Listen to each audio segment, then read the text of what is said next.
Muy bien, señores estudiantes, muy buenas noches. Vamos a comenzar ahora sí con nuestras clases programadas para el día de hoy.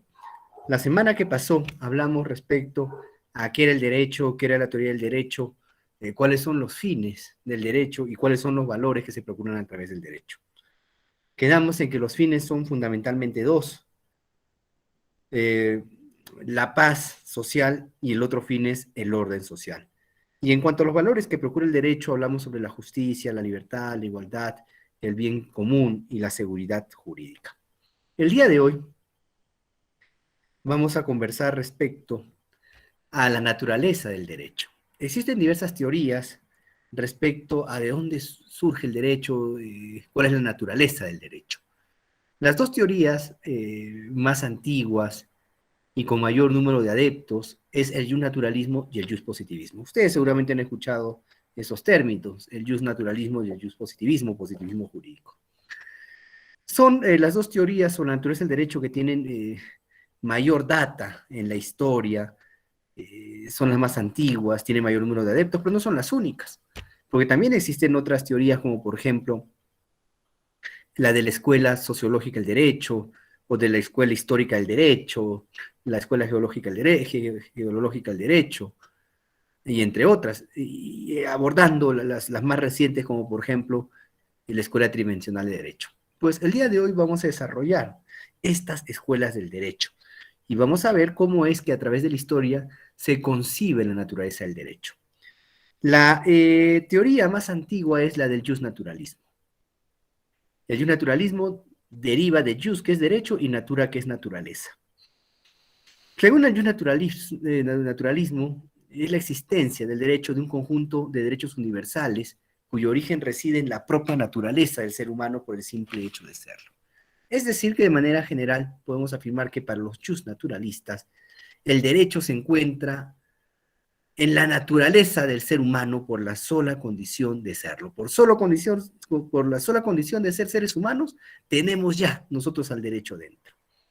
Esta es una teoría dual, porque si bien es cierto que señala que el derecho está en el ser humano, porque el derecho está escrito en la conciencia y el corazón del hombre, pero también reconoce la existencia del derecho positivo, que se le reconoce como un conjunto de normas emanadas de una autoridad que las promulga, las obliga a cumplir y sanciona su incumplimiento. Esta teoría, la del naturalismo, señala que el derecho está en el ser humano por su propia naturaleza, pero con esto no descarta que con el tiempo ese derecho que ya está dentro del ser humano sea positivizado a través de las leyes, es decir, que se conviertan en normas escritas, positivizadas para su cumplimiento obligatorio. El naturalismo tiene un carácter metafísico porque el derecho es considerado como algo lógico, invariable, que solo tiene en cuenta lo que el derecho debe de ser. Considera el derecho lo que es como lo que debe ser. Pero, como todo en la vida, ha tenido pues una evolución histórica el naturalismo. El naturalismo, al igual que la humanidad y las sociedades, ha sufrido transformaciones, claro que sin perder la esencia, que señala que el derecho está en la naturaleza del ser humano. Pero ha variado las concepciones del naturalismo a raíz de los cambios históricos en las sociedades. Los primeros naturalistas los encontramos en la Grecia clásica, en los filósofos clásicos de la Grecia, por ejemplo, en Platón y Aristóteles. Platón señalaba que existían dos mundos, ¿no? O conjuntos de fenómenos. Un mundo sensible, en el que habitan las cosas visibles, todo lo que nosotros podemos ver, observar, pero decía que había otro mundo, además de ese mundo material, el que nosotros observamos, y era el mundo inteligible, en el que habitan las ideas. Esa es la gran teoría de Platón. Bueno, pues Platón escribió sobre diversos temas, ¿no? Habló sobre el amor, sobre la literatura, el teatro, pero también se preocupó en analizar, en profundizar la diferencia entre el mundo tangible, el mundo sensible, el mundo material y el mundo inteligible, que es el mundo de las ideas. Y esto lo demuestra en su clásica alegoría. No sé si ustedes han leído El mito de la caverna. ¿Ustedes han leído El mito de la caverna? ¿Alguno de ustedes ha leído El mito de la caverna de Platón? ¿No? Muy bien, les explico, ¿ya? Platón decía, y esto, ojo, cualquier parecido con la realidad es pura coincidencia, ¿ya? Platón decía que existía una caverna en la que habitaban unos esclavos. Dice que estos esclavos estaban de tal manera encadenados que no podían voltear la cabeza hacia atrás y solo podían ver hacia adelante. Y adelante, obviamente, había un muro, ¿no? En la caverna, y solo podían ver hacia el muro. Resulta que detrás de ellos existía fuego, ya una especie de antorcha, de fogata, y que pasaban frente a la fogata, pues, algunos seres, algunos hombres o algunas bestias que acarreaban los hombres, los caballos, las mulas, no sé, los toros. Pero los esclavos, dada la posición en la que se encontraban, solo podían ver las sombras y escuchaban las voces y los gemidos, pero no podían verlos y solo veían las sombras que se reflejaban a través del fuego y que las sombras la veían frente a ellos por el muro que existía, porque los esclavos estaban en el medio, entre el muro y entre el fuego que hacía que se reflejen las sombras frente a ellos. Entonces estos esclavos creían que ese era un mundo real, que esas bestias eran dioses, que esas sombras eran los dioses y animales y las bestias. Y los ruidos que escuchaban creían que provenían de esas imágenes que tenían al frente. Pero dice Platón en este diálogo, ¿y qué pasaría si uno de los esclavos es sacado de esa cueva? Dice. Es sacado de la cueva y sería primero cegado, no vería nada, porque de la oscuridad a la luz, evidentemente no se ciega, ¿no? Ustedes estén en un momento en la oscuridad y de pronto salgan a la luz y se van a ver cegados. Entonces Platón decía que en un momento van a estar cegados. Este esclavo que sea sacado de la cueva va a estar cegado. Pero que después cuando logre visualizar lo que hay afuera, con gran dificultad, obviamente, va a encontrar, decía Platón, el mundo real. Va a poder ver el sol, la luna, las estrellas, los árboles y los pájaros cantar en los cielos. Y le pregunta a su interlocutor, ¿y qué pasaría con ese esclavo? Platón dice, ese esclavo seguramente quisiera regresar para poder decirles a los otros esclavos que lo que ellos ven no es cierto, que ellos viven una mentira, que ellos solo están viendo sombras en su imaginación y que el mundo real está fuera donde hay luz. Y dice, ¿y qué pasaría si ese esclavo regresara? Trataría de convencer a los esclavos, pues no, de que hay un mundo real fuera de lo que ellos creen. Pero dice Platón, pero es muy probable que los propios esclavos maten a ese esclavo, porque no creerían que lo que él dice es verdad, es mentira. Y miren ustedes cómo es que Platón, hace cientos y cientos de años, describía una realidad en nuestra actualidad, aún, por ejemplo, de que a veces nosotros vivimos sumergidos en creencias y ideas que no son ciertas,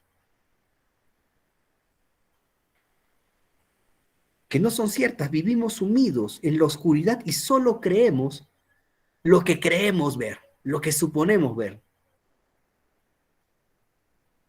Pero existe un mundo real y que se logra cuando uno ve la luz, y la luz es el conocimiento. Cuando uno adquiere conocimiento, recién encuentra el mundo real.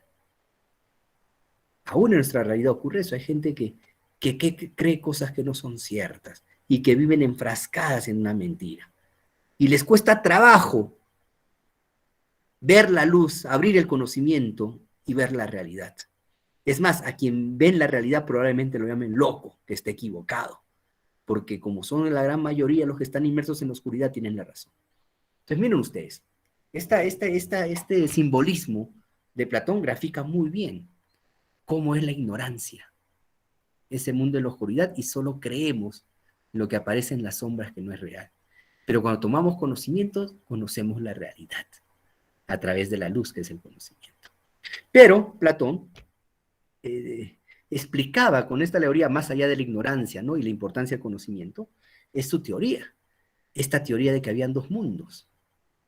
Un mundo que estaba dentro de nosotros, que es el mundo de las ideas, y otro mundo tangible, que es el mundo de las cosas visibles.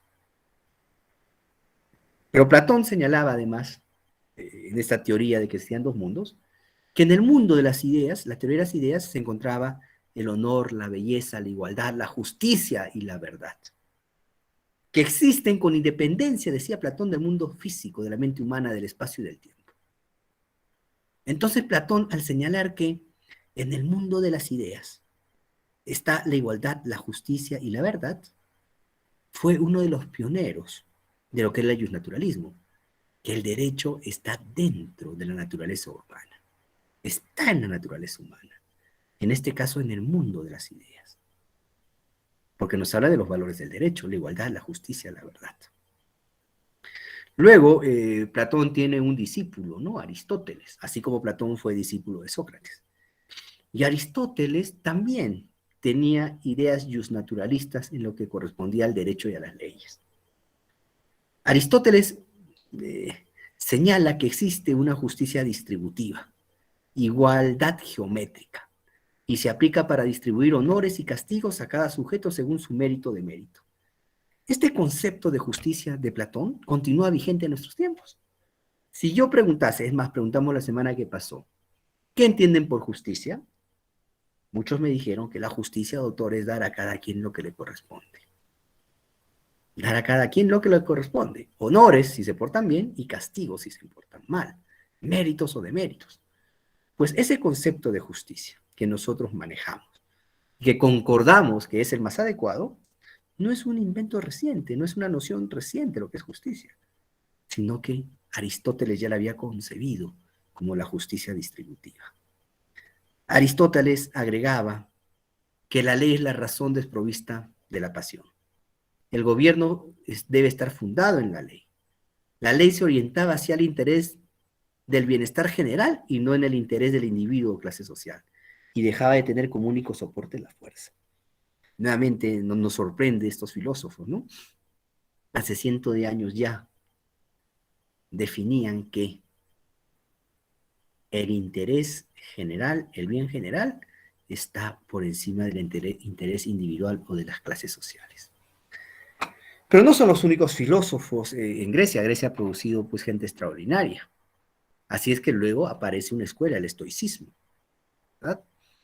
Ellos creían que el hombre tenía muchas pasiones que lo degradaban, pero que esas pasiones se podían dominar para transformar la vida. ¿Y cómo es que se transformaban estas pasiones? A través de la virtud y la razón. Por eso es que los estoicos eran muy disciplinados. Ustedes no sé si han escuchado esa famosa frase, tiene una puntualidad estoica, porque es una persona de una puntualidad inmutable, ¿no? Tiene una puntualidad inmutable que no cambia. Pues ese es el estoicismo, la virtud, la responsabilidad, la razón. Aparte, claro que los estoicos eran muy buenos oradores, ¿no? Dicen los historiadores, que manejaban muy bien el discurso, los estoicos. Pero sobre todo, destacaron porque tenían una vida disciplinada, porque creían de que podemos dominar las pasiones a través de la virtud y la razón. Hemos traído desde el recuerdo a dos estoicos famosos, a Marco Tulio Cicerón y Lucio Ananeo Séneca. Ambos coincidían en que la moral y la religión fueron los temas predominantes en ese periodo del estoicismo. Ellos establecían que había una relación innegable entre la moral y la religión. Recordemos que Grecia era una sociedad teísta, ¿verdad? Creían en los dioses, los griegos. Marco Tulio Cicerón señaló que la ciencia del derecho nace de la propia existencia de una razón común en los hombres. ¿Vieron? El derecho está en los hombres. Y Lucio Ana Séneca señalaba o consideraba que la esclavitud era dañina, condenaba la esclavitud, decía que el hombre es sagrado para el hombre. Pero ¿por qué condenaba la esclavitud en una sociedad esclavista? Precisamente porque consideraban que el derecho estaba en la naturaleza del hombre y que por lo tanto el hombre tenía que ser respetado porque el derecho estaba dentro de él, sin importar si fuera esclavo o ciudadano. Simplemente se consideraba que el derecho estaba en el hombre y por eso condenaba la esclavitud, Séneca. Pero como nada es estático y todo cambia, es más, me parece que ya conversamos la semana que pasó respecto a Hegel, ¿no? Y la teoría de la dialéctica hegeliana, ¿no? Que es la dialéctica científica. mientras que Heráclito fue el iniciador de esta teoría de la dialéctica en la antigua Grecia. Pero muy bien, pues nada es estático, mencionando a Heráclito y a Hegel, y todo cambia, todo se transforma. Pues y de la edad antigua pasamos a la edad media. Obviamente la edad media se caracteriza por la influencia de la Iglesia Católica. Europa se ve fuertemente influenciada por la Iglesia Católica en la Edad Media. Tanto así que existe una competencia entre los propios monarcas y el Papa por la administración y por el poderío militar en la antigua Europa. El Papa tenía su propio ejército, el Papa tenía su propia recaudación y sus propias tierras.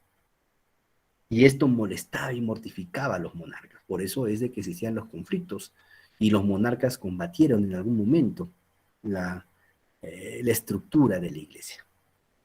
Muy bien, entonces la característica de la Edad Media es la influencia de la Iglesia Católica en Europa. Y por esa influencia de la religión en Europa es que también cambia el sentido del naturalismo. Mientras que para los griegos se decía que el derecho estaba en la naturaleza del ser humano, en la Edad Media se reconoce que el derecho está en la naturaleza del ser humano, perfecto, pero por voluntad divina, porque Dios así lo ha querido. El derecho tenía su fundamento en Dios y era concebible por la razón, y además de dogmatizar la existencia de una unión indivisible entre el derecho y la moral. Son dos los filósofos religiosos más representativos de la era cristiana. Uno es San Agustín de Hipona y el otro es Santo Tomás de Aquino. Son los filósofos católicos más representativos. San Agustín de Hipona funda la corriente filosófica dentro de la iglesia llamada la patrística. Y se llamaba patrística porque San Agustín de Hipona decía que la verdad la tienen los patriarcas de la iglesia, desde San Pedro hasta los fundadores y las autoridades de la iglesia. Por eso es que le llama filosofía patrística, porque la verdad se la encuentra solo en los padres de la iglesia. La fe y la razón no son facultades humanas contrapuestas. Se relacionan intrínsecamente desde el momento en que ambas buscan comprender la verdad cristiana. Para San Agustín de Hipona, existe o existía una ley universal y eterna que está impresa en el alma de todo hombre. Señalaba que esa ley universal es aquella en virtud de la cual es justo que todas las cosas estén perfectamente ordenadas, como la razón o voluntad divina que manda a conservar el orden natural y prohíbe alterarlo. Esta posición filosófica de San Agustín de Hipona aún se mantiene vigente en la religión. Yo estudié, bueno, muchos de ustedes no son de Huancayo, pero para los que son paisanos míos, deben de haber escuchado del Colegio Preseminario San Pío X. Y yo estudié en este Colegio Preseminario San Pío X. Obviamente con alta connotación religiosa, es un preseminario. Y nuestros profesores de religión eran sacerdotes o eran seminaristas. Es más, este colegio es regentado por el arzobispado de Huancayo. O sea, miren la influencia de la religión en el colegio. Entonces yo recuerdo, creo que como a todos nosotros nos ha ocurrido en determinada época de nuestra vida, cuestionarnos sobre la existencia de Dios. Creo que eso ha sido natural en la parte de la formación y el desarrollo de todo ser humano, ¿no? A mí me parece que todos, absolutamente todos, en algún momento nos hemos cuestionado la existencia de Dios. Algunos hemos fortalecido nuestra fe después de haberla cuestionado y otros han terminado abandonando la fe, pero siempre ha ocurrido ese momento crucial en nuestras vidas. Y yo recuerdo que pregunté a un profesor, no recuerdo si era sacerdote, el tiempo ha pasado, si era seminarista, pero obvio que era uno de los dos, o era sacerdote o era seminarista. Y le dije, ¿y cómo es que se puede demostrar la existencia de Dios? Y la respuesta que me dio fue la que fundamentó precisamente San Agustín de Hipona. Este profesor de religión me dijo, la mejor prueba de demostrar la existencia de Dios es la perfección del orden de la naturaleza. Miren ustedes, y la naturaleza es perfecta. El sol sale de día, la luna sale de noche. La Tierra gira, la Tierra rota sobre su propio eje y también se traslada. Todos los seres vivos cumplimos un ciclo vital perfecto, el de nacer, crecer, reproducirse y morir.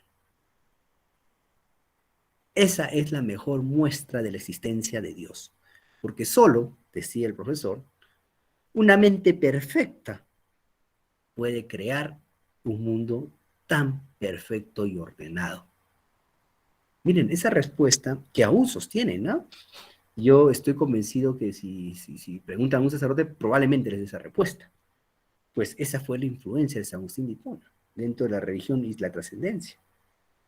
Que establecer que existe una ley universal y esa ley universal es la ley de la perfección. Y esa ley de la perfección solo puede ser atribuida a Dios. Pero decíamos que hay otro filósofo cristiano tan trascendente como Hipona, que es Santo Tomás de Aquino. A él se le considera fundador del tomismo, por su nombre, ¿no? De Tomás. Este teólogo cristiano marcó un hito dentro de la religión, porque estableció las bases importantísimas dentro del concepto moderno de la religión. El tomismo es un sistema teológico y filosófico cuya materia de estudio es la realidad existente. Reconoció la filosofía como ciencia independiente, pero que debía guiarse por el saber revelado por Dios. La ley es algo que pertenece a la razón. Decía Santo Tomás de Aquino, la ley es una regla o medida de las acciones que induce a obrar o abstenerse de hacerlo. Es decir, ordena los actos del hombre a su fin, mientras que la razón es la regla suprema que guía el orden moral. Acá se demuestra, con lo que dice Santo Tomás de Aquino, esa estrecha relación entre la religión y la moral que caracterizó a la Edad Media. Santo Tomás de Aquino distinguía que existían 4 clases de leyes: la ley eterna, la ley natural, la ley divina y la ley humana. La ley eterna, la razón de la sabiduría divina en cuanto principio directo de todo acto y todo movimiento. Para Santo Tomás de Aquino, esa la ley eterna es la ley de Dios. Y que nosotros no la conocemos, porque esa ley solo la conoce Dios. Por ejemplo, cuando le preguntábamos a los sacerdotes en el colegio, ¿y de dónde salió Dios? Una pregunta inocente, pero interesante, ¿no? En nuestros tiempos. Y decían los sacerdotes, ese es uno de los grandes misterios que Dios no ha querido revelar al mundo. Y cuando lo decíamos ya más grandecitos, ¿y cómo es posible que se embarace María sin ser tocada por un varón? No existe mujer en el mundo que pueda quedar embarazada sin el aporte masculino. Y también nos decían, ese es uno de los grandes secretos que no han sido revelados por Dios porque Dios solo lo conoce. Pues esa es la ley eterna. Es la ley que solo conoce Dios y que Dios no la ha compartido con nosotros, que la ha guardado para Él. Pero así como existe la ley eterna, Santo Tomás de Aquino también señalaba que existe una ley natural, que es la participación de la ley eterna en la criatura racional. ¿Y dónde podemos ver esa ley natural? En la perfección de la naturaleza. Lo que decía, el sol sale de día, la luna sale de noche, todos cumplimos un ciclo de vida. Esa es la perfección, es la ley natural que Dios sí la ha compartido con nosotros. Pero además existe una tercera ley divina, señalaba Santo Tomás de Aquino. Esta ley es aquella que Dios sí ha compartido con los hombres para poder llegar a Él. Ley necesaria para la dirección de la vida humana, porque dirige los actos del hombre y elimina las incertidumbres. Los mandamientos es la ley divina. Los mandamientos es la ley divina. Lo prescrito en la Biblia es la ley divina, que Dios la ha compartido con nosotros. Ha querido que nosotros conozcamos estos preceptos, estas normas, para garantizar nuestro pase al paraíso. Y finalmente Santo Tomás de Aquino decía, pero existe una cuarta ley, la ley humana. Es la ley que adopta la forma de una disposición particular recubierta por la razón humana. Esta ley humana es la que es creada por los hombres. Es la ley que nosotros conocemos, la ley terrenal. Pero ojo, si bien es cierto que es creada por los hombres, pero por inspiración divina. Dios ha inspirado a los hombres para que puedan dar las leyes que van a regir sus vidas. Bajo ese argumento, pues, Santo Tomás de Aquino también justificaba las monarquías, ¿no? Santo Tomás de Aquino decía que había que respetar al rey y al monarca, porque el rey había sido designado por Dios. Si una persona llegaba a ser rey, es porque Dios así lo había querido y teníamos que respetar y obedecer los designios divinos. En ese sentido, la ley humana ocurre lo mismo. Las leyes humanas están dadas por los hombres, pero por inspiración divina, decía Santo Tomás de Aquino. Pero, ¿sí? ¿Alguien quiere participar? ¿Alguien prendió su micro? Cualquiera, ¿no, Mar? Mi taza. A ver. Joel, ¿quieres participar?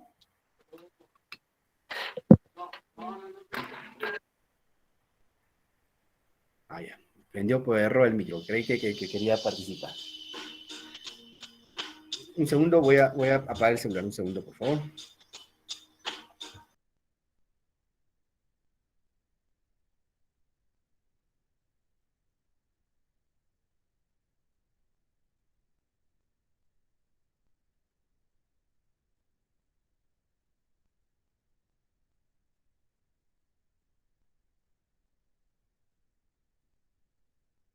Ya, muy bien, continuemos.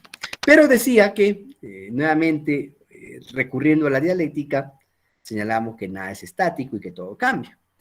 Así es que el mundo también sufrieron cambios. El descubrimiento de la máquina a vapor originó la industrialización, ¿verdad? Mientras que la Edad Media era una sociedad feudal, con el descubrimiento de la máquina a vapor se pasó a una sociedad industrial. ¿Ya? Esto es importante, ¿no? Los ciclos económicos fueron la esclavitud, el feudalismo y finalmente el capitalismo. ¿Ya? Y miren, cuando nosotros fuimos invadidos por los españoles, por España, se empezó un ciclo económico y de producción totalmente distinto al de Europa. Y es algo que tenemos que entender, por eso es que nosotros no podemos aspirar a ser Europa, porque estamos en otro espacio-tiempo histórico, en otro momento de evolución, muy distinta a la que ocurre en la Comunidad Europea. Europa ya vivía la industrialización cuando descubrieron América. Y cuando llegaron los españoles, ya Europa era industrializada. Pero los españoles eran el pueblo menos avanzado de la Europa. Y ahí sí se vivía el feudalismo. Pero miren, cuando llegan ellos acá a América, se inicia un nuevo ciclo, el de la esclavitud. Acá se inicia la esclavitud. Europa ya estaba industrializada y América empieza con la esclavitud. Pero en fin, esa es discusión de otro momento. Lo que pasa es que después de la Edad Media, que era una sociedad feudalista, se descubre la máquina de vapor, a veces científicos, y se pasa de la Edad Media a la Edad Moderna. En la Edad Moderna también se mantiene la posición de un naturalista, pero dice en un momento, el derecho está en la naturaleza del hombre, pero no en su propio ser, sino en su razón. Mientras que los antiguos griegos decían que la naturaleza está en el hombre, en su propio ser, los naturalistas cristianos de la Edad Media dicen no. Sí, es verdad que la naturaleza está en el ser humano, pero porque Dios así lo quiere, está en su corazón. Mientras que en la Edad Moderna dicen, no, es verdad que la naturaleza, el derecho está en la naturaleza del ser humano, pero no está en su propia naturaleza, tampoco está en su corazón, sino que está en la razón. Las razones que contribuyeron al progreso de ese naturalismo racionalista, obviamente, fueron los cambios en los métodos científicos, la crisis europea por la irrupción y difusión de la Reforma Protestante. La Reforma Protestante influyó mucho en Europa, ¿ya? El calvinismo. Pero en fin, entonces estos acontecimientos en Europa generaron que también pues se modernice la teoría de la naturaleza del derecho. Vuelvo a repetir, mientras que en Grecia decían que estaba el derecho en el hombre por su condición de tal, los cristianos decían que sí, estaba en el hombre, pero porque Dios lo había querido. Los naturalistas de la Edad Moderna dicen, sí, está en el hombre, pero por su razón. Vamos a referirnos en primera instancia a Hugo Grocio, ¿no? Holandés en aquel tiempo, ¿ya? Que tiene una filosofía importantísima, ¿no? Crea el naturalismo inmanentista. Hugo Grocio, que por cierto, pues era un genio, ¿no? Hugo Grocio a los 11 años ingresó a la universidad y a los 15 ya era abogado. Dicen que a los 2 años leía tratados y a los 4 hablaba 2 idiomas y tocaba el violín y el piano. Bueno, este genio aportó mucho al mundo del derecho. ¿Ya? Señalaba Hugo Grocio que el derecho era algo inherente al ser humano. Por eso es que a esta posición se le conoce como el justnaturalismo inmanentista, porque el derecho está inherente al ser humano. El mayor aporte de Grocio al derecho natural moderno está en la separación del derecho y la moral. Pero miren, acá hay una diferencia importante. Mientras que en la Grecia se vinculaba a la moral con la religión, en la Edad Media se vincula la moral con el derecho. Pero en la Edad Moderna empieza a proponerse que existe una separación entre el derecho y la moral, sin dejar, obviamente, el fundamento principal, la esencia del justnaturalismo. Otro de los aportes importantes de este filósofo, jurista, Hugo Grocio, es en que en su obra, el Iuri Belli a Pacis, se preocupa en poder regular el comportamiento de los estados en época de guerra. Ya existían en sus tiempos las nociones del derecho internacional, pero estaba referido, pues, a las formas de cómo se resolvían los conflictos en épocas de paz y al cumplimiento de los tratados. Pero Hugo Grocio decía que es muy fácil solucionar los conflictos en época de paz, pero que existen momentos en que se desencadenan guerras. ¿Y cómo es que se debe actuar en ese momento, cuando se desencadenan las guerras? Y es así que Hugo Grocio fue el pionero para reglamentar el derecho internacional en época de guerras. Hugo Grocio decía, por ejemplo, que si un Estado ataca a otro Estado, el Estado atacado tiene todo el derecho de repeler el ataque. Y no solo de repeler, sino de invadir el Estado al Estado agresor. Justificaba la legítima defensa en las guerras internacionales. Y decía además, ¿no? Además, que si otro Estado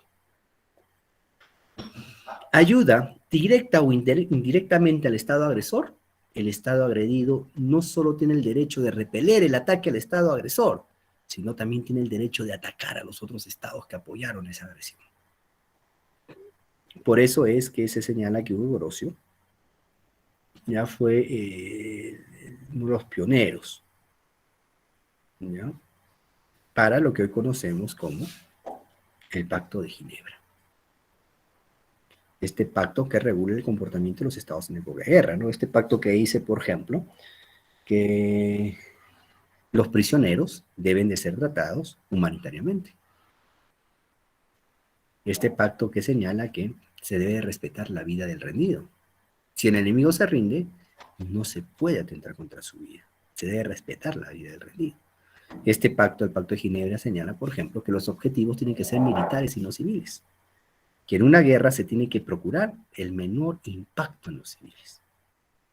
Pues justamente este famoso Pacto de Ginebra ya tiene como antecedente el Iuri Belli a Pacis de Hugo Grocio. Pero otra vez volvemos a señalar que nada es estático, van pasando los años, llegamos a 1588 cuando nace Thomas Hobbes, hasta 1679, año en que nos deja.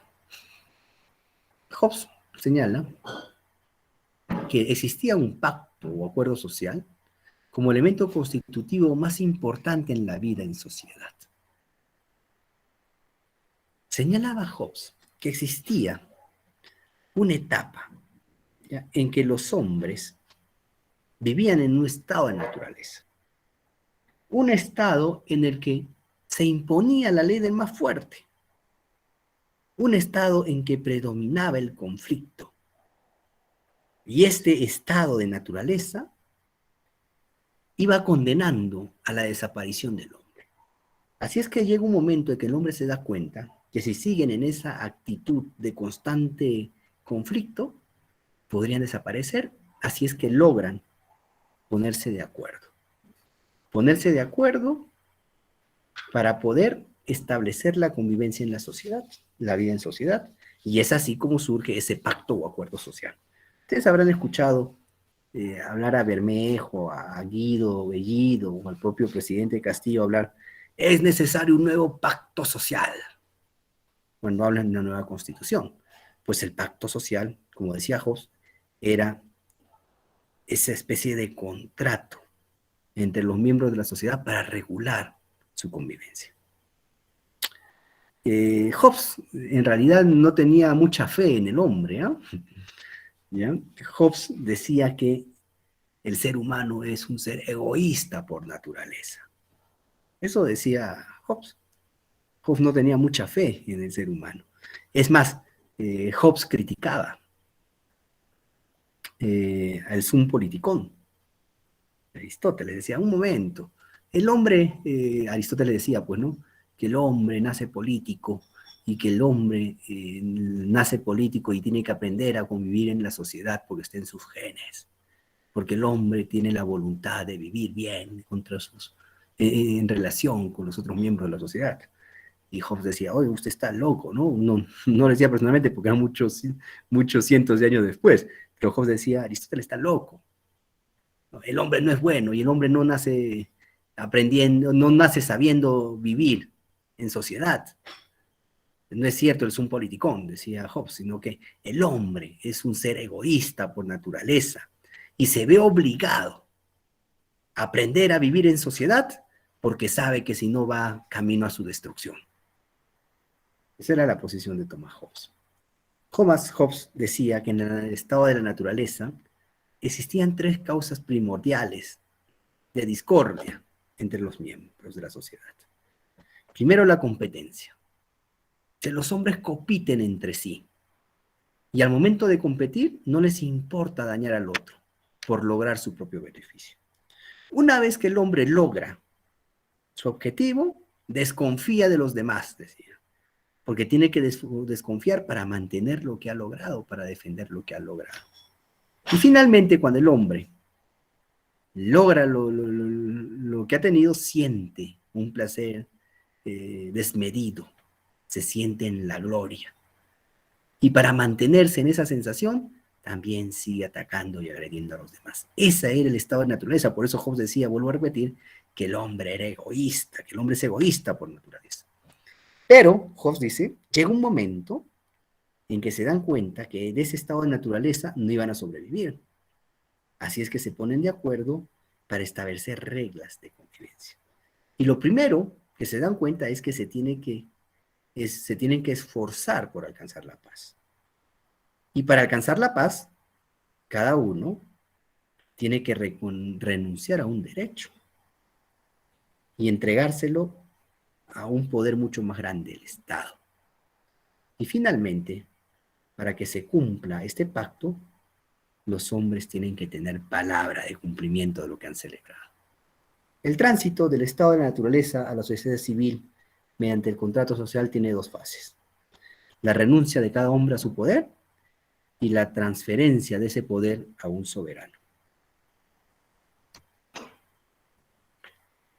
En 1700, miren, del 1500 pasamos a 1700, nace otro de los filósofos más importantes, Jacques Rousseau, que además influyó mucho con sus ideas liberales a la Revolución Francesa.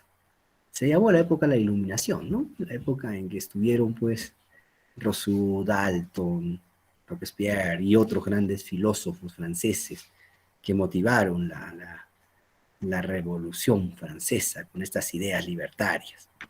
Muy bien, Rousseau señalaba que la garantía de la aplicación del derecho natural no debía dejarse en la mayoría del cuerpo legislativo, sino en los del pueblo entero.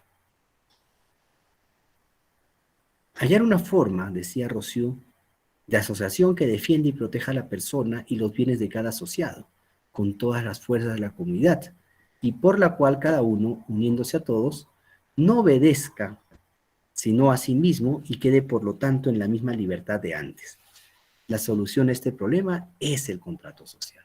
También Rousseau ya no nos habla, como decía Hobbes, respecto al pacto social, nos habla de un contrato social, pero con el mismo fin, con el mismo sentido, ¿no? Que los hombres tienen que ponerse de acuerdo para garantizar su existencia. Y agregaba Jean-Jacques Rousseau que existían tres tipos de leyes en una sociedad dentro de este contrato social. Señalaba que existían las leyes políticas, que regulan las relaciones entre el pueblo y el Estado, que establecen las relaciones entre el pueblo y el Estado. Pero así como habían leyes que regulaban las relaciones del pueblo y el Estado, habían otras leyes que regulaban las relaciones entre los propios individuos, que son las leyes civiles. Y finalmente, decía Jean-Jacques Rousseau, que existe un tercer tipo de leyes, que son las leyes criminales, que se encargan de sancionar a todos aquellos que no cumplan las dos leyes anteriores. Es decir, que las leyes criminales sancionan a los que no cumplan con las leyes políticas y a los que no cumplan con las leyes civiles. También en el 1700 nace otro filósofo importantísimo alemán, Immanuel Kant, que nos habla del racionalismo alemán.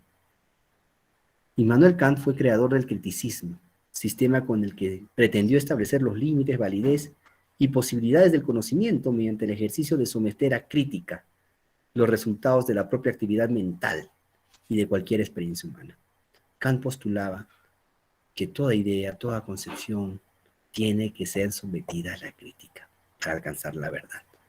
Cualquier acto que uno desarrolle tiene que ser sometido a la crítica, decía Kant, para alcanzar la verdad. La razón, para Kant, es un atributo esencial de la naturaleza humana. Cualquier legislación positiva es antecedida por una ley natural que fundamenta la existencia de aquella. En el siglo XIX, ya llegamos al siglo XIX, tenemos a dos naturalistas trascendentales. Rudolf Stambler, que creó esta corriente llamada el neocantismo, claro, basada en los fundamentos de Kant. El objeto de la filosofía del derecho era encontrar nociones universales. La aplicación de un método crítico era indispensable para hallar estas nociones. Por un lado, descubrir el concepto de derecho, por otro lado, determinar la idea del derecho. O sea, por un lado, describir al derecho, y por el otro lado, determinar cómo debería ser el derecho. Franco Scieni crea el movimiento del derecho libre. Él sostenía la existencia de lagunas en el derecho. Lagunas que el juez tenía la obligación de llenar sin dejar de lado las convicciones éticas y opiniones sociales que predominaban en el lugar y en la época en que se vivía. Miren, Franco nos hablaba ya de un fenómeno jurídico que aún existe, que son las lagunas del derecho. En algunas circunstancias, el derecho no ha regulado una acción o un hecho, pero ese hecho necesita una respuesta jurídica. Necesita que se solucione jurídicamente ese hecho no regulado. Pues nos encontramos en esa circunstancia ante una laguna del derecho. Y Franco Scieni decía que el juez tiene la obligación de solucionar ese conflicto, así existe una laguna del derecho. Pero tiene que resolverlo sin dejar de lado, decía, sus convicciones éticas y opiniones sociales, que predominen en el lugar donde existe la laguna del derecho. Aún mantenemos nosotros lagunas del derecho, es más, nuestra propia Constitución dice, ¿no? En caso de lagunas del derecho o defecto de la ley, se tiene que recurrir a los principios generales del derecho. Si no encontramos respuesta en los principios generales del derecho, debemos de recurrir a la costumbre. Miren, ¿no? Los principios generales del derecho. Si no encontramos respuesta a en los principios, recurrimos a la costumbre. Incluso nuestra Constitución dice que no se puede aplicar la analogía en materia penal. Es decir, que también señala que en caso que haya lagunas, se puede aplicar la analogía, pero no en materia penal.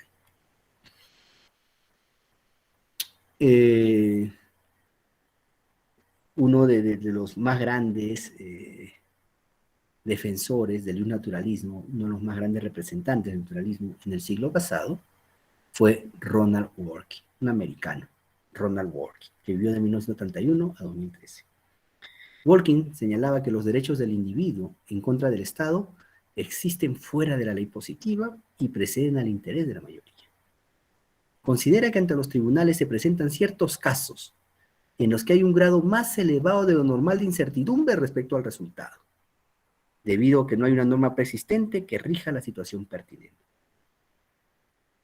Dworkin comparte con Hennis la idea de que existen algunas circunstancias, algunos casos en la sociedad que tienen un grado de incertidumbre mucho más grande que otros, pero que hay que darles una respuesta jurídica a esos casos. Y Dworkin señalaba que tenía que ser primigeniamente a través de los principios. Y para poder sostener la posición, Dworkin crea un juez ficticio, el juez Hércules. ¿Ya? Dworkin no escribió libros, escribía artículos, panfletos.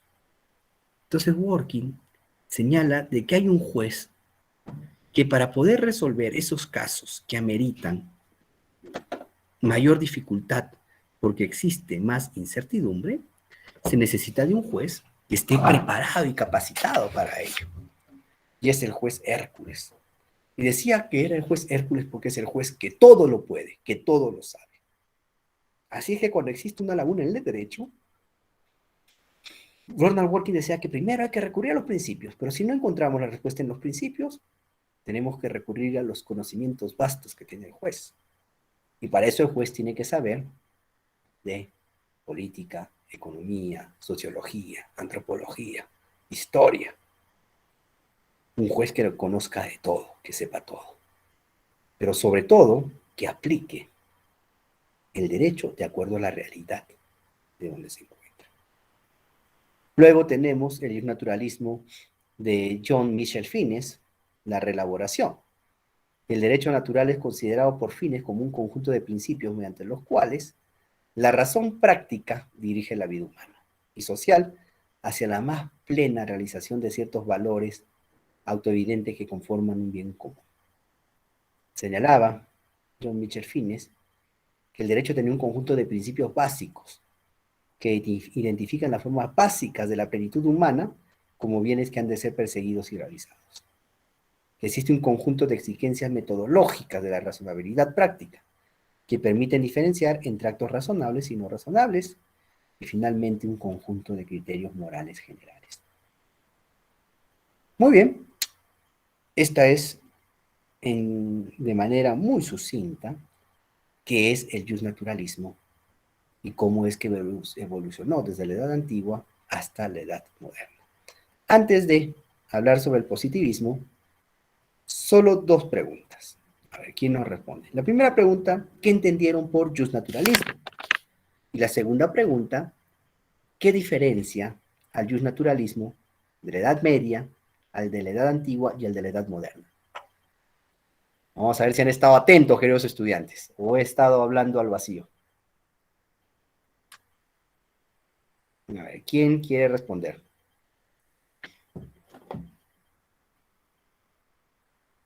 Primera pregunta, ¿quién entendieron? Buenas noches. Sí. El justnaturalismo Sí, prácticamente, ¿me escucha? ¿Aló? Sí, ¿Sí? sí, ¿Me te escuchamos. escucha? Ya, Te con escuchamos. respecto al justnaturalismo, básicamente trata que el derecho se encuentra en la naturaleza del ser humano, ¿no? Data eso, ese es el concepto básico del justnaturalismo.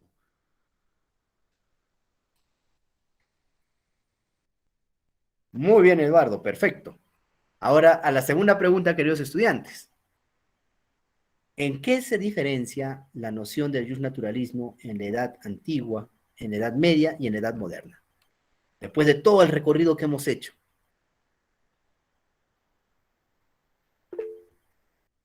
Sí, Fátima. Eh, en el caso de la edad antigua, el derecho está en la naturaleza básicamente del ser humano. En la Edad Media se basa en que se centra en el ser humano, pero por un poder divino. Y en la Edad Moderna, que se centra básicamente por la razón, ¿no? Perfecto, Fátima. Efectivamente, ¿no? En los tres se señala que el derecho está en el ser humano. Pero en la edad antigua decían en la naturaleza el ser humano. En la edad media decían, no, un momento. Hay un Dios que es divino y que Dios nos ha dado el derecho. Así es que el derecho está en el hombre, porque Dios así lo ha otorgado. Es el beneficio de Dios a los hombres. Mientras que en la edad moderna dicen, no, un momento, el derecho no está en las células del hombre, ni tampoco están por voluntad divina, sino que el derecho está en el hombre por su razón. Muy bien, perfecto. Pues, sí nos hemos entendido, vamos a continuar. Decía que la otra teoría sobre entonces el derecho trascendente por el número de adeptos y por la historia es el positivismo jurídico. Y el positivismo jurídico es la contraposición al justnaturalismo. Es la antítesis del justnaturalismo. Para el positivismo jurídico o escuela del derecho positivo, el derecho es una creación exclusiva del ser humano. El hombre crea el derecho. El derecho no está en la naturaleza del ser humano, como decían los justnaturalistas. No, señores, el derecho no está en el ser humano, sino que el hombre crea el derecho. El derecho es un conjunto de normas creadas por el hombre a través del Estado mediante un procedimiento formal y válido. Normas que tienen por finalidad someter la conducta humana al orden disciplinario por el acatamiento de dichas normas. Un momento, el hombre crea el derecho, pero no lo hace de manera individual, no, sino que lo crea a través del Estado, mediante un procedimiento formal y válido. Por ejemplo, las leyes, en nuestro caso. Para que la ley sea válida, tiene que tener un procedimiento formal y válido. ¿Y qué dice nuestra Constitución y el reglamento del Congreso? Que para que una ley sea válida tiene que cumplir un procedimiento. Primero tiene que haber una iniciativa legislativa, ¿verdad? Que es la propuesta de ley. ¿Y quiénes tienen iniciativa legislativa? Los que están contemplados en la Constitución. Los congresistas, por ejemplo, tienen iniciativa legislativa. Después de la iniciativa legislativa, ¿ok? Somos nosotros congresistas, tenemos una bancada, huancas al poder, y vamos a presentar un proyecto de ley. Esa es nuestra iniciativa legislativa. Presentamos por mesa de partes, el oficial mayor va a decir, un momento, a ver, este proyecto de ley versa sobre temas educativos, así es que tiene que ir a la Comisión de Educación. En la Comisión de Educación se va a estudiar el proyecto de ley, se va a analizar. Si en esta comisión se considera que sí es positivo ese proyecto de ley que es necesario, esta comisión emitirá un dictamen. Ese dictamen, aprobando el proyecto de ley, pasa al Pleno del Congreso de la República. En el Pleno discuten, debaten los congresistas, y al considerar que nuestro proyecto de ley, porque somos congresistas destacados, son buenos, nuestro proyecto, nuestra iniciativa es buena, el Pleno lo aprueba. Después de aprobarlo, lo deriva al presidente de la República para que la promulgue. Y el presidente, después de promulgarla, la envía al Diario Oficial Peruano para su publicación. Y esta entra en vigencia al día siguiente de su publicación.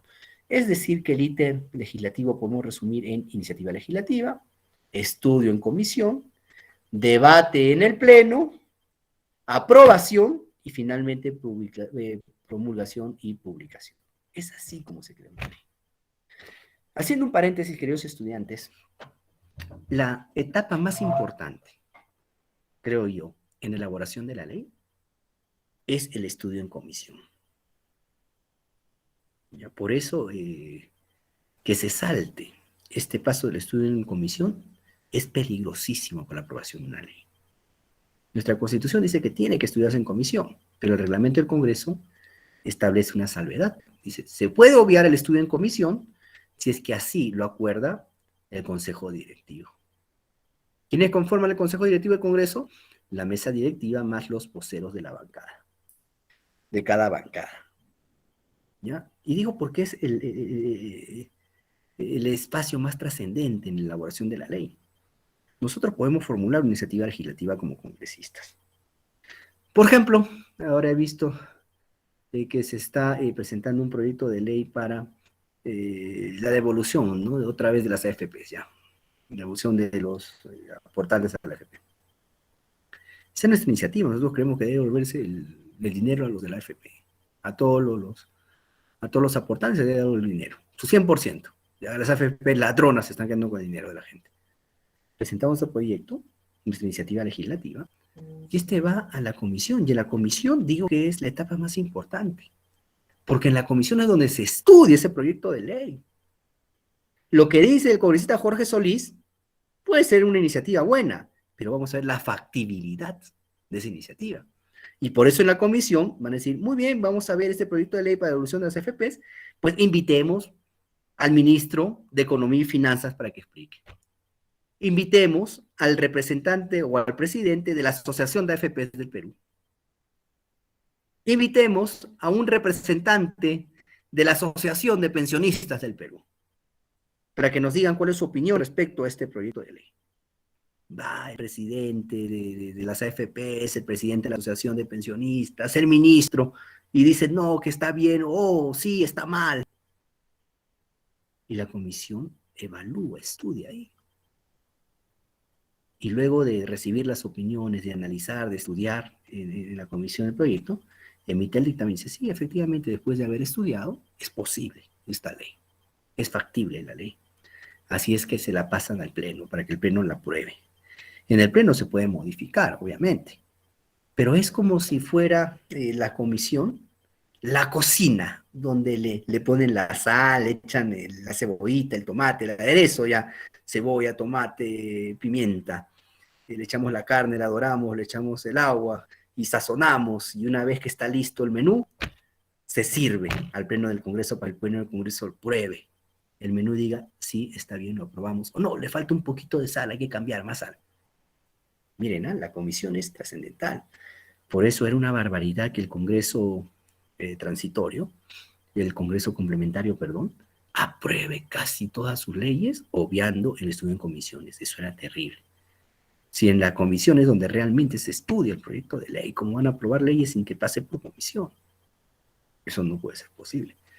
Por eso cuando se presentó el proyecto de ley para regular el tema de la vacancia, ¿ya? Y el presidente del Consejo de Ministros dijo, no, un momento, nosotros hemos presentado un proyecto de ley para que también se regule el tema de nuevas elecciones para los congresistas. Así es de que si se va a debatir el tema de la vacancia, también que se debate el tema de los congresistas. Y la presidenta del Congreso dijo, no, un momento, ustedes han presentado el día de hoy el proyecto de ley y no lo vamos a debatir ahora, esto tiene que ser estudiado en comisión. Y en ese tiempo la presidenta del Consejo de Ministros, Mirta Vázquez, que ya está, dijo, no, ¿cómo es posible? Que eso es una mezquindad del Congreso, el Congreso quiere debatir solo el proyecto de ley, no el proyecto de ley que hemos presentado nosotros, los del Ejecutivo. Pero el trámite regular es que se estudie en comisión, y no que se debata de frente en el Pleno los proyectos de ley. Y por eso digo que fue un mal precedente lo que hacía el Congreso anterior, de aprobar los proyectos de ley sin que se estudie y se debate en la comisión. Eso no está bien, no es regular. ¿Cuándo se puede dar eso? Cuando es excepcional, pues, ¿no? Hoy día hay una emergencia en el país y mañana se tiene que dar la ley para solucionar esa emergencia. Hasta que se estudie en comisión, ya pues ya nos morimos todos. Así es de que es necesario que se apruebe hoy, obviando el estudio en comisión para que mañana pues nos salvemos todos. Esa es una excepción.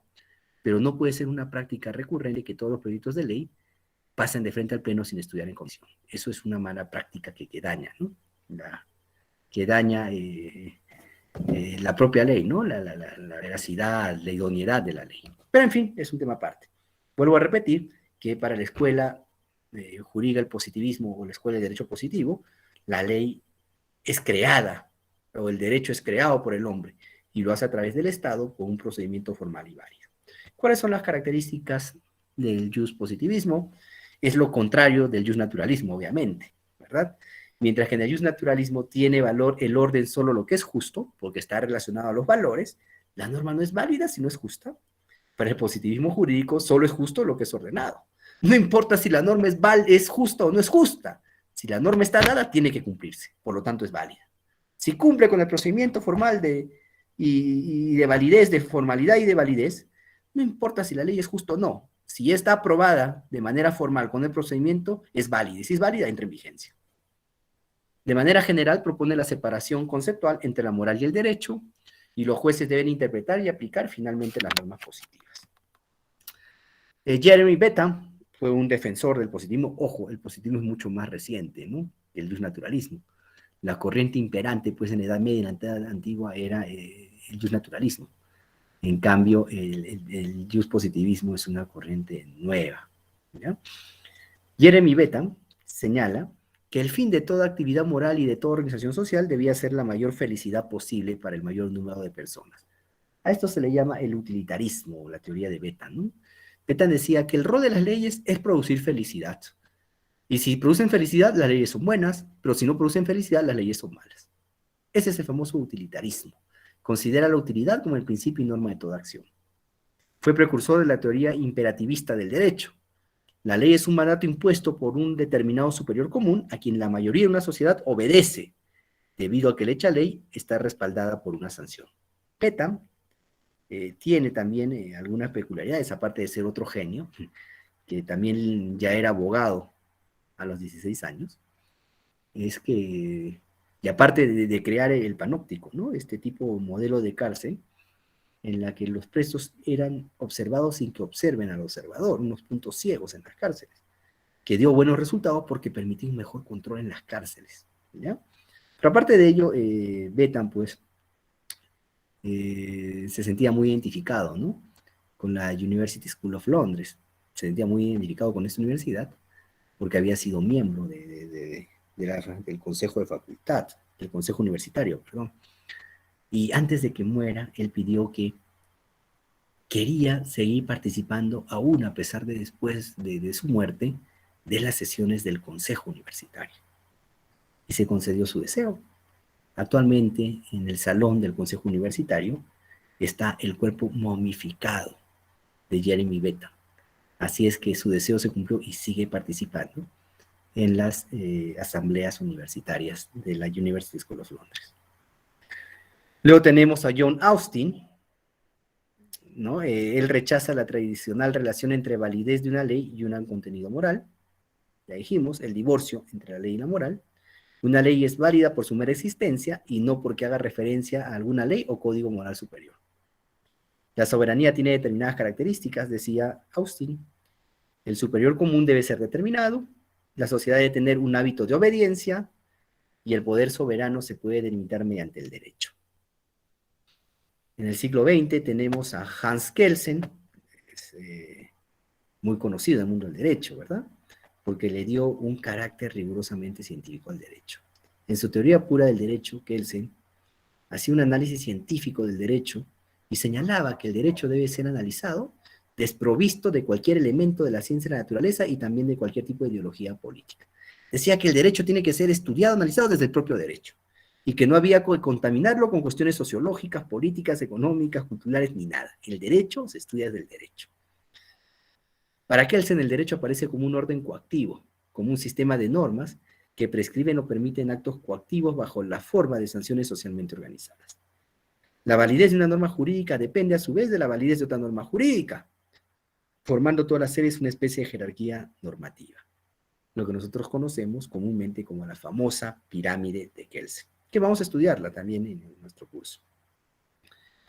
El positivista más trascendente del siglo pasado es Herbert Leonhardt. Señalaba que en toda sociedad existe una regla de reconocimiento, es decir, una norma básica, norma de la cual dependen todos los ordenamientos jurídicos y supone el deber de los gobernados de obedecer a sus gobernantes. Señalaba que teníamos normas primarias que cumplen la función de imponer deberes y las normas secundarias que confieren potestades públicas o privadas. Las normas primarias cumplen una función de imponer deberes: no matar, no robar, no violar, no engañar, no mentir, ir a votar. Esas son normas primarias. Pero dice que no son suficientes tener solo normas primarias, sino que deben de haber normas secundarias que confieren potestades públicas y privadas.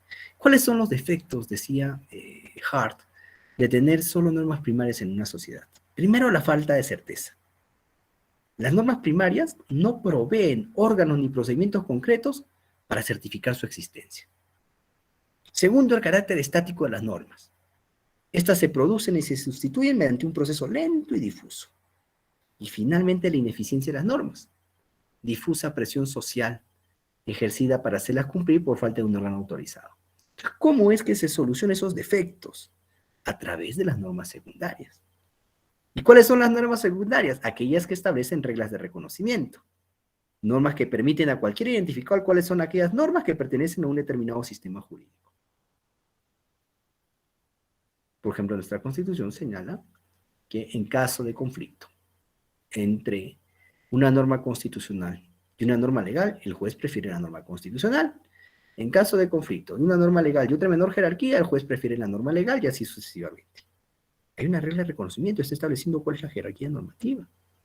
Pero también dice que las normas secundarias tienen que establecer reglas de cambio.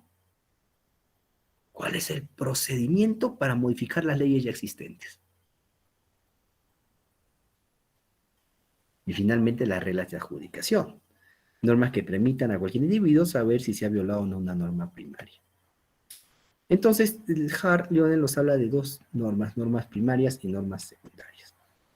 Eso es en cuanto al positivismo. Pues dijimos que tanto el naturalismo y el positivismo no eran las únicas teorías sobre la naturaleza del derecho, pues también tenemos la escuela histórica del derecho. Es un movimiento doctrinario que plantea que el derecho es una expresión colectiva y concreta de cada sociedad. El derecho se presenta como un producto espontáneo, necesariamente irracional, que varía en función de los cambios de las sociedades. Si el derecho es producto de la sociedad, pues el derecho cambia de acuerdo a las sociedades. El derecho surge de acuerdo a la sociedad, nos dice la escuela histórica del derecho. Para la escuela histórica del derecho, la primera fuente es la costumbre. En todo sistema jurídico dice la primera fuente es la costumbre, porque esta es propia de una comunidad. Luego esa costumbre puede ser convertida en ley. Y finalmente esa ley es interpretada. Así es que primero tenemos la costumbre como fuente primigenia, tenemos como segunda fuente la legislación y finalmente la doctrina, que es la interpretación. Uno de los primeros defensores de esta teoría es Gustavo von Hugo, que señalaba que las tradiciones y las costumbres del pasado fuesen considerados elementos necesarios para la creación del derecho. Las costumbres del pasado son elementos necesarios para la creación del derecho. Se consolida esta doctrina histórica con Friedrich Carl von Savigny, fundador y máximo exponente de la llamada Escuela Histórica del Derecho. Para Savigny, el derecho estaba determinado por el carácter peculiar de cada nación. Toda nación tenía un derecho revestido de un carácter determinado, es decir, peculiar, que se manifestaba de diferentes maneras, que finalmente forman un solo todo, que no es otra cosa que la universal creencia del pueblo. Savigny señalaba también que el derecho progresa con el pueblo, se perfecciona con él, y por último, perece cuando el pueblo ha perdido carácter. El derecho primero se crea por las costumbres y las creencias populares, y luego por la jurisprudencia. Con el planteamiento de Savigny, la teoría de que el derecho era algo que podía ser creado única y arbitrariamente por voluntad del legislador, llega a su fin. Otra doctrina es la doctrina de la sociología del derecho. El derecho es un producto de las fuerzas sociales y no una voluntad del soberano. Dice que en un momento, el derecho no está en la naturaleza del hombre, el derecho no surge porque el hombre lo crea porque le da la gana arbitrariamente, sino que el derecho surge de las fuerzas sociales. Por eso es doctrina sociológica. Existe un vínculo entre el derecho y la sociedad, señalaba Rudolf von Jering. Era un ferviente creyente de que el derecho era, por naturaleza, un mandato del Estado. Schelling señalaba que el derecho no podía existir en completo aislamiento, es decir, separado de otras realidades que le servían para manifestarse, por lo que consideraba que siempre debía ser puesto en relación con alguna finalidad o propósito más elevado. El derecho solo se alcanza por la lucha, decía Schelling, destacando, en este caso, el comportamiento social para la creación del derecho. Otra escuela fue la escuela, o es la escuela ecológica del derecho, identifica el derecho como la conducta de los hombres. El derecho surge de la propia conducta de los hombres. No es que esté en la naturaleza, no es que el hombre crea el derecho, no es que el derecho es producto de las fuerzas sociales, como plantea la escuela sociológica del derecho. Tampoco es cierto que el derecho surja de la evolución histórica de las sociedades. No, dice, el derecho surge de la conducta de los hombres. El derecho para esta escuela se considera como una ciencia de la experiencia del hombre. Las características son que el derecho es una conducta humana de interferencia intersubjetiva, que el derecho toma en consideración todas las acciones humanas, que el derecho se interesa por el acto humano en su unidad, que el derecho supone la posibilidad de fuerza. La libertad como contenido no se puede eliminar del derecho. Las normas jurídicas conceptualizan la conducta en interferencia intersubjetiva y las normas jurídicas imputan sanciones. Una de las teorías más recientes es la escuela tridimensional del derecho. Y es una de las teorías, para muchos estudiosos del derecho, más completa.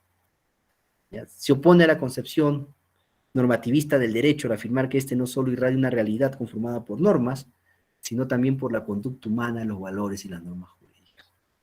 Lo peculiar de esta escuela, de la escuela tridimensional del derecho, es que coge lo más sustancial de las escuelas más relevantes. Por ejemplo, del justnaturalismo coge el concepto axiológico, los valores.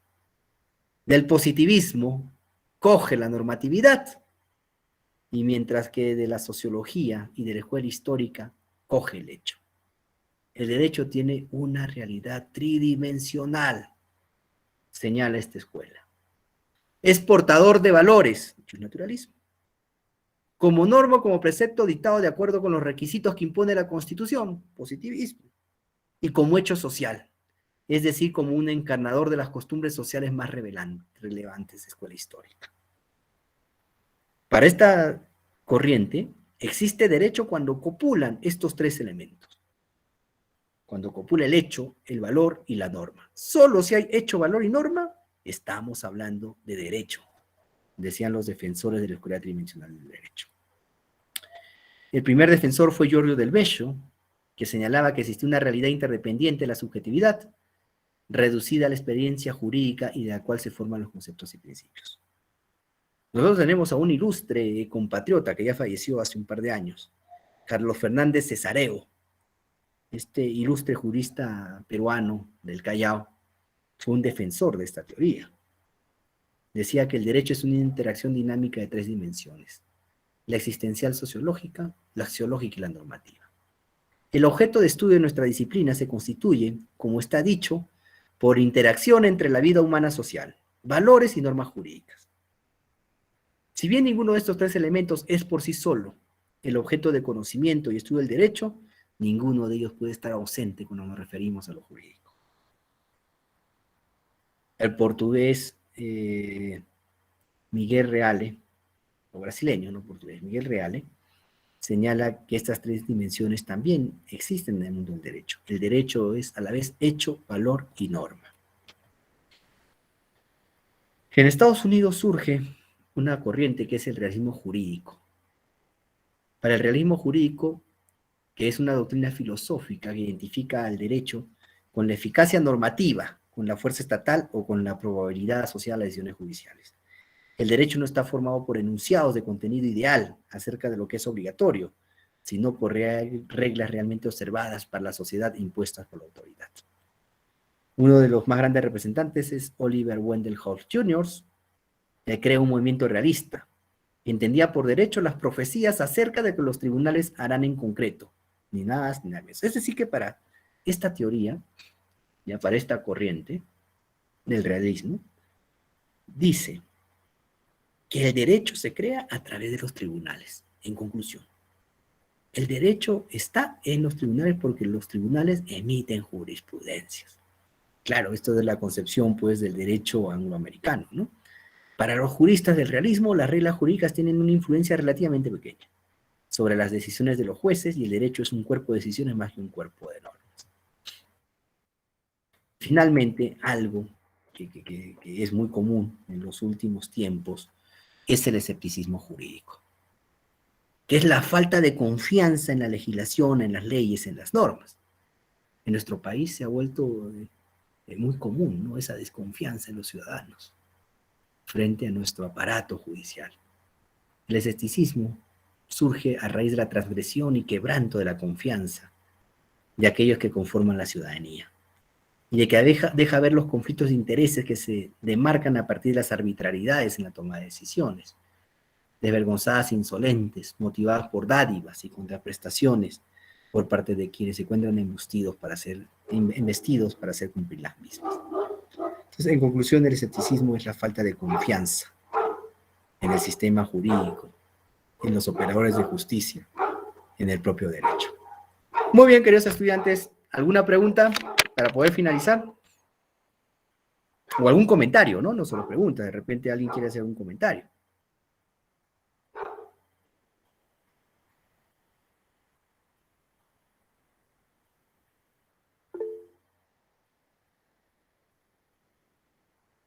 A ver, vamos a un segundo, vamos a buscar el producto académico, un segundo.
Muy bien, aquí está. Esta es la tarea de producto académico 1, ¿ya?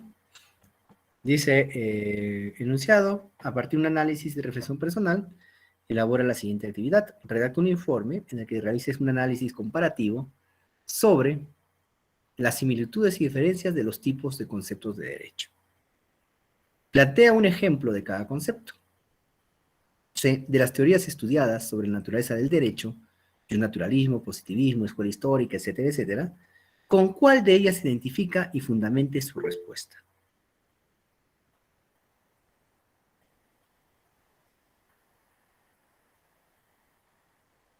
¿No se ve? A ver, un segundo. Nuevamente un segundo. Vamos a ver qué ocurre.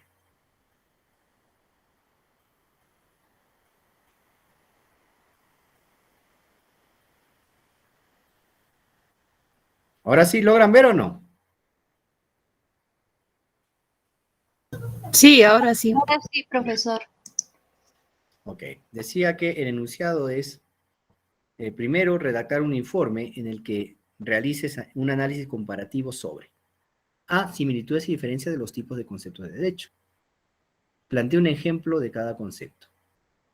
Y C, de las teorías estudiadas sobre la naturaleza del derecho, hay un naturalismo, positivismo, todo lo que hemos visto el día de hoy, ¿ya? Explica con cuál de ellas se identifica y fundamente su respuesta.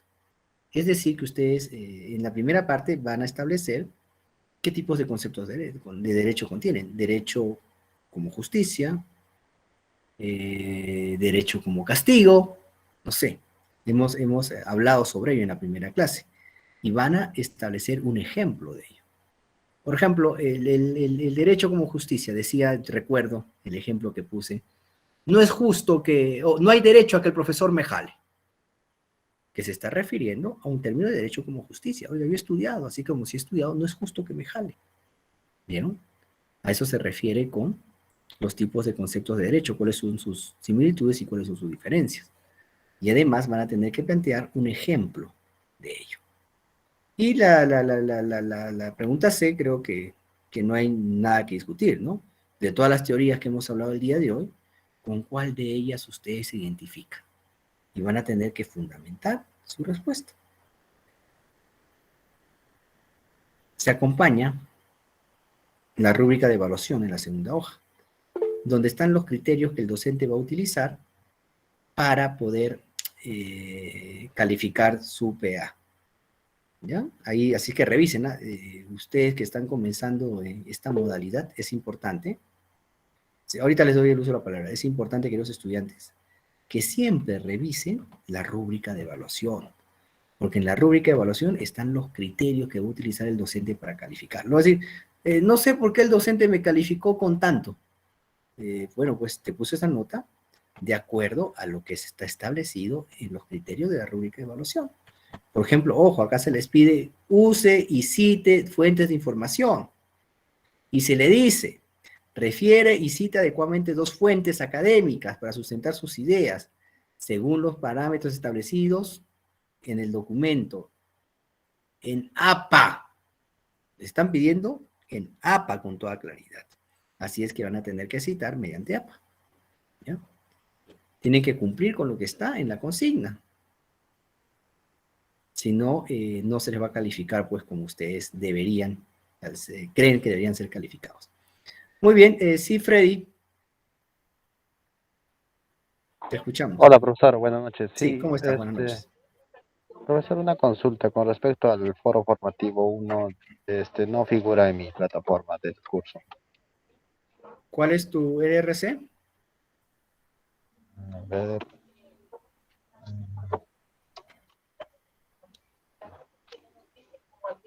¿Es el 10595 o 10596? un ratito, por favor.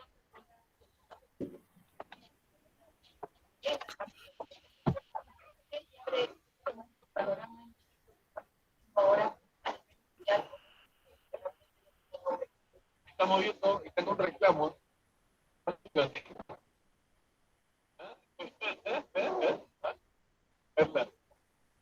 Estamos viendo ya la policía tuya. ¿Por qué nos enfermamos? Deja el miedo, toma la vida. Sí, es el 10595. Ya, a ver, vamos a revisar. Un segundo. Me dices que el foro formativo no figura, ¿no? De la unidad 1. Sí, no figura. Ya, ahorita vamos a confirmar.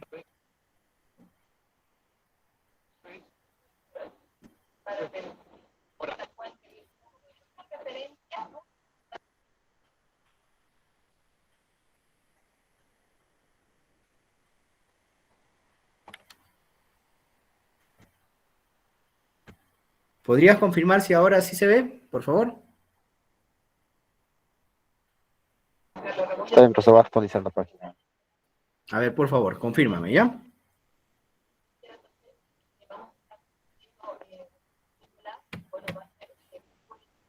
Sí, profesor, ahora sí, sí se puede ver. Ya, Ya. perfecto. Gracias, profesor. Ya, muy bien. Bien, no habiendo... a ver si Jessica, te escuchamos. Profesor, buenas noches. Una consultita. Para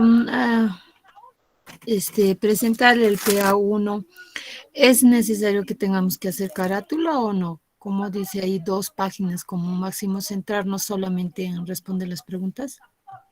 Ah, no, pero la carátula no cuenta, ¿no? Si vas a hacer una carátula, Claro, no claro, no cuenta, cuenta. efectivamente.